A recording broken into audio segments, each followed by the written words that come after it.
সেজে উঠেছে দেবী ত্রিপুরা সুন্দরী মন্দির। আসছে 22শে সেপ্টেম্বর এক ঐতিহাসিক দিন হতে চলেছে। ভক্তদের মাঝে এখন উৎসবের আমেজ। নবরূপে সেজে উঠেছে দেবী ত্রিপুরা সুন্দরী মন্দির।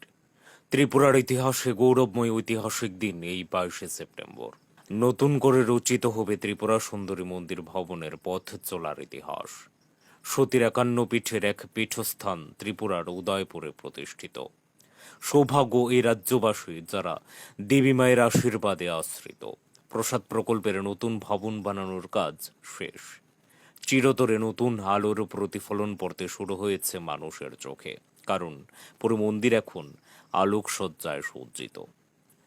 দেশের সর্বাধিক জনপ্রিয় প্রধানমন্ত্রী নরেন্দ্র মোদীর হাত দিয়ে মন্দিরের নতুন ভবনের দ্বারোদ্ঘাটনের মুহূর্তের সাক্ষী হবে 140 কোটি ভারতবাসী।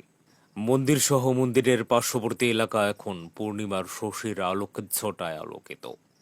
মন্দিরের নতুন রূপ যেন প্রকৃতির যৌবনের ছোঁয়ায় ত্রিপুরার প্রাকৃতিক ভারসাম্যকে রক্ষা করছে অনবরত। এবার পালা শুধু উদ্বোধনের। চোখ রাখুন, আমরাও চেষ্টা করব মায়ের চরণে নতমস্তক শ্রদ্ধা জানিয়ে সেই শুভ সময়ের প্রচারের অংশীদারে হতে।